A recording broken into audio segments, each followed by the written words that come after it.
Hey dudes, let's talk about post-production sound. What is it? How do we create it? What do we hear when we're listening to a movie? Well, let's talk about it. Post-production sound is made up of dialogue, music, sound effects, and backgrounds. So how do we create all these sounds? With dialogue, we either record on set or during post-production in the form of voiceover, ADR, breaths, efforts, stuff like that. And dialogue is almost always mono. Music is usually created in stereo by a composer, and it is called the score. But music can also come from a library. If there is music coming from a source in your film, well then, it's called source music, and that is mono. Sound effects most notably come from pre-recorded libraries, but often you have to roll up your sleeves and record custom Foley sounds. Sometimes you'll get lucky and record a great sound on set. These are called PFX or production sound effects. Sound effects are often mono, but sometimes can be stereo. Same rules apply to backgrounds. Usually you'll find them in a sound library, but remember, backgrounds are almost always stereo. And once we have all of these sounds, we group them together in stems.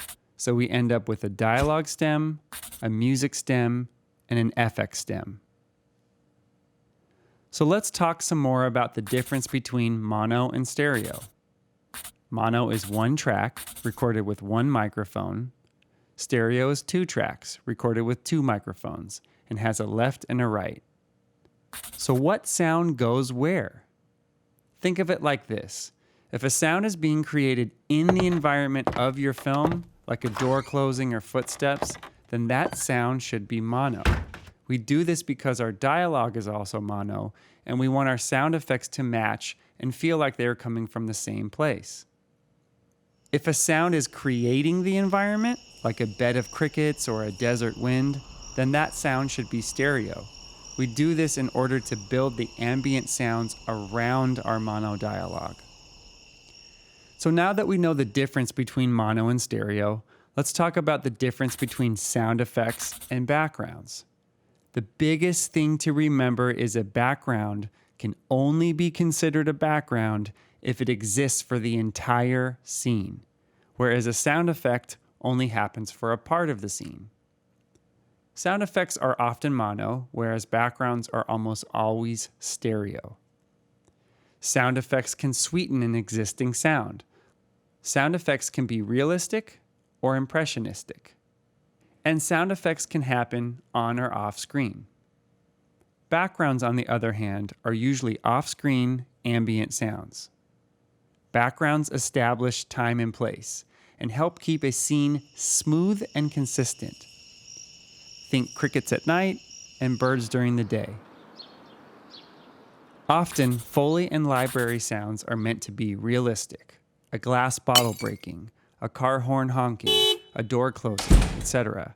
However, some sound effects like a low rumble that can create anxiety for the audience or tinnitus that happens after a character survives an explosion do not exist in the environment, but they do contribute to the overall emotion of the film. Here are some examples.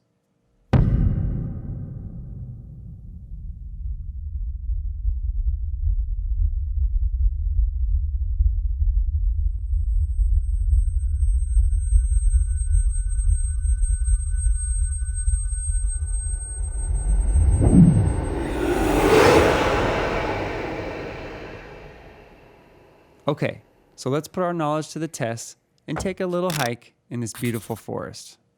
Let me just get ready here. Okay. My voice will be the dialogue of the scene. Now, let's put a little woodpecker somewhere out there. Yeah, that's cool, right there. Okay. Maybe every once in a while we hear an owl. Maybe a coyote way, way off in the distance. Okay. Yep. I'm liking that. What about a gentle wind?